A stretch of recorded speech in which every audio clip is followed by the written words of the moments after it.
Assalamualaikum warahmatullahi wabarakatuh. Saya Andini Rosita Dewi dengan NIM 230803 10 20 10 dari Prodi D3 Administrasi Keuangan. Kali ini saya akan membahas akuntansi transaksi pembiayaan musyarakah. Untuk outline-nya, yang pertama ada pengertian musyarakah, ketentuan syar'i transaksi musyarakah, alur-alur transaksi musyarakah, berakhirnya akad musyarakah, penetapan bagi hasil, penjurnalan transaksi musyarakah. Definisi musyarakah secara bahasa yaitu berasal dari kata syirkafi yang berarti ikhtilat atau pencampuran, yakni percampuran suatu harta dengan harta yang lain. Sementara itu, definisi musyarakah secara terminologi atau istilah yaitu suatu akad kerjasama yang mana pihak-pihak yang melakukan akad penyetoran modalnya masing-masing untuk dikelola dalam suatu kegiatan usaha dengan adanya kesepakatan pembagian keuntungan berdasarkan nisbah bagi hasil dan kerugian dibagi berdasarkan porsi modal masing-masing. Selanjutnya ada ketentuan syar'i transaksi musyarakah. Yang pertama, rukun. Rukun akad musyarakah secara umum sama dengan akad-akad lainnya, yaitu adanya pihak-pihak yang melakukan akad, objek akad, dan ijab qabul. Perbedaan rukun akad musyarakah dengan akad lainnya yaitu pihak yang terlibat dalam akad disebut dengan mitra, dan objek akad musyarakah yaitu berupa modal, kerja, serta keuntungan dan kerugian. Ketentuan syar'i yang kedua yaitu objek akad musyarakah. Ada modal yang disetorkan oleh masing-masing mitra harus tunai, baik itu berupa uang tunai, emas, perak, atau setara kas lainnya yang dapat dicairkan secara cepat menjadi uang atau aset kas. Yang B, kerja.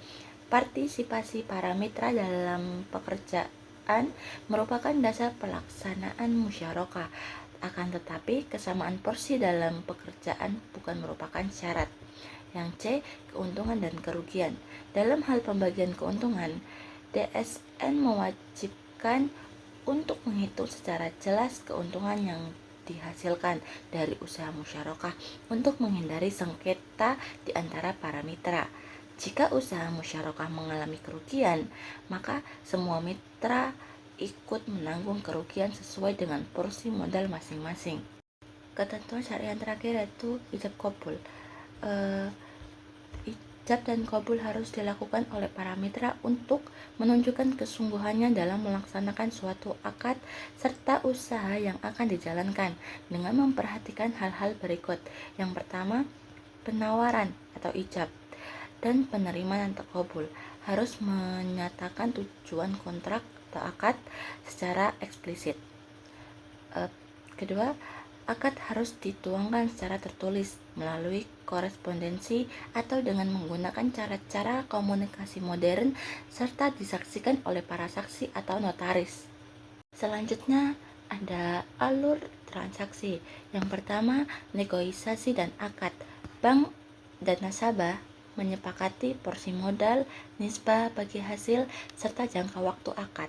Yang kedua, pelaksanaan usaha.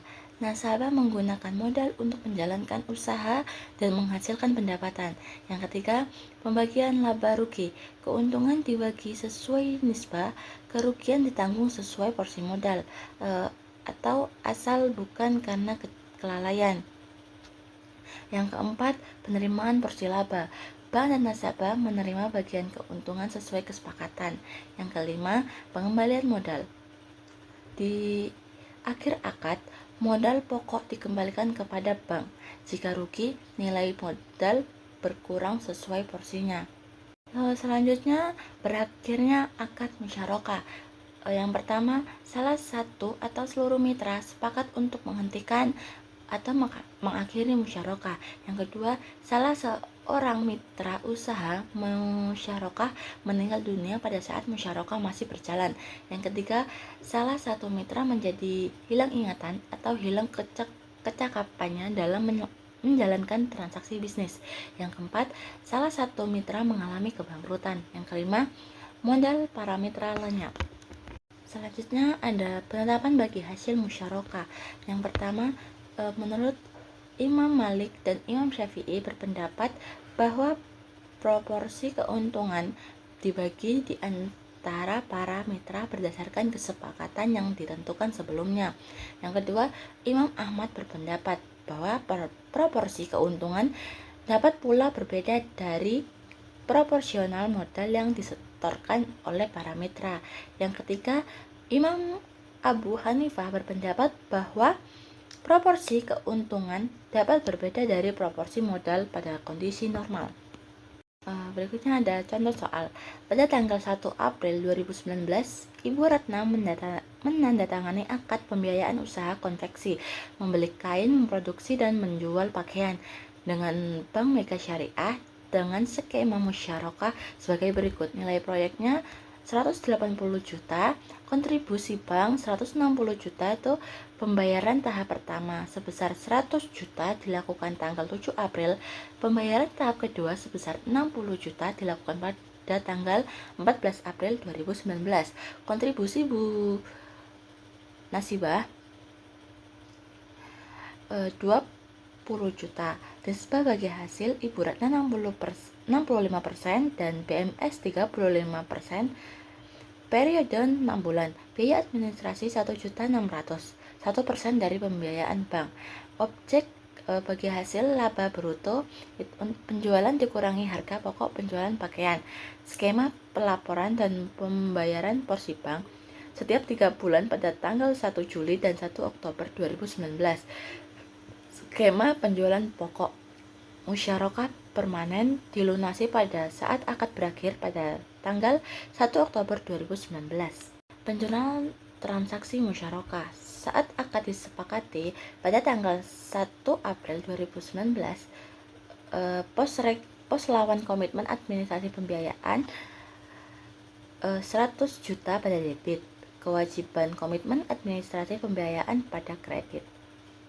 Kas nasabah 1.600.000 pada debit dan pendapatan administrasi pada kredit sebesar 1.600.000. Pos lawan komitmen pada debit karena bank memiliki hak administratif yang dicatat sebagai aktiva administratif. Yang kedua, kewajiban komitmen pada kredit karena bank berkewajiban menyediakan dana di masa depan. Yang ketiga, pendapatan administratif pada kredit karena bank menerima pendapatan karena pendapatan bertambah yaitu kredit. Selanjutnya, kas nasabah pada debit. Jika bank menerima uang administratif, maka kas bertambah yaitu di debit. Untuk yang kedua, saat penyerahan pembiayaan musyarakah oleh bank kepada nasabah.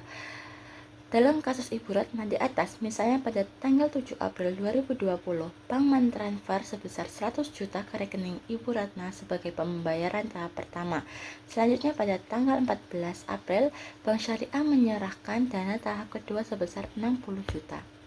Maka jurnalnya itu untuk tanggal 7 April 2019, investasi musyarakah 100 juta pada debit, kas nasabah 100 juta pada kredit, kewajiban komitmen administrasi pembiayaan 100 juta pada debit, pas lawan komitmen administrasi pembiayaan 100 juta pada debit. Pada tanggal 14 April 2019,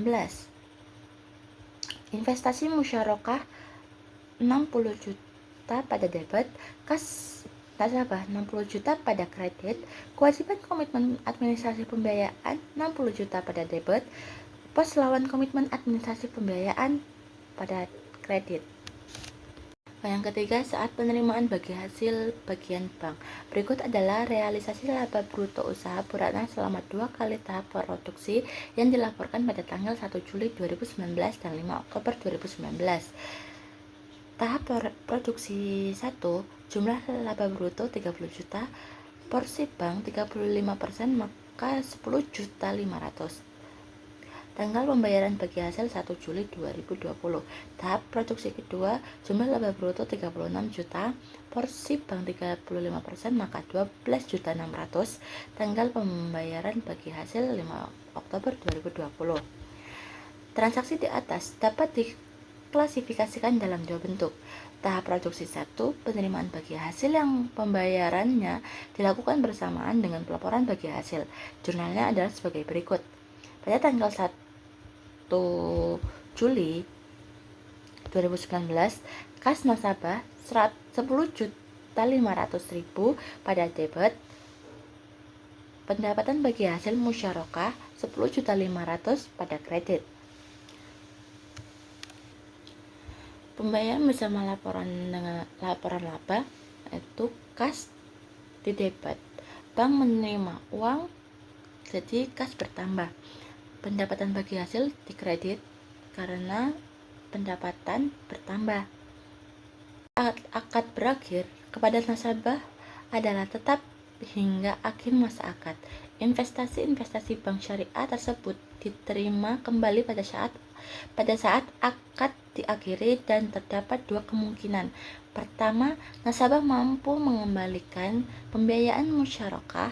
Yang kedua, nasabah tidak mampu mengembalikan pembayaran musyarakah tersebut.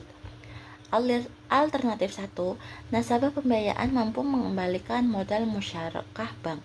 Misalnya pada tanggal 1 Oktober 2019, saat jatuh tempo Ibu Ratna melunasi pembiayaan musyarakah sebesar 160 juta, maka jurnal transaksinya sebagai berikut. Pada tanggal 1 Oktober 2019, kas rekening nasabah pada debit 160 juta. Investasi musyarakah 160 juta pada kredit. Maka kas tidak debit karena bank menerima kembali modal musyarakah. Investasi musyarakah pada kredit karena investasi dianggap selesai, maka aktiva berkurang.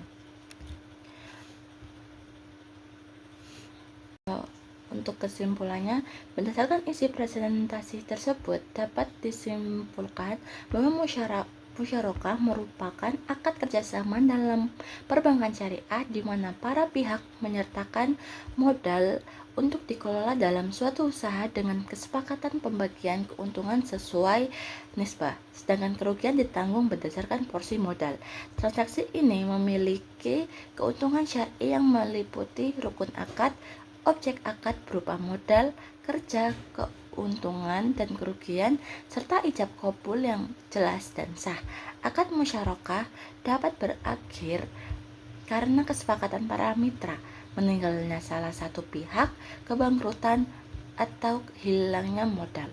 Dalam penetapan bagi hasil, terdapat pandangan ulama yang beragam. Namun pada dasarnya menekankan kesepakatan yang adil antara para mitra. Dengan demikian, musyarakah mencerminkan prinsip keadilan, kerjasama, dan transparansi yang menjadi ciri utama dalam sistem perbankan syariah. Sekian. Wassalamualaikum warahmatullahi wabarakatuh.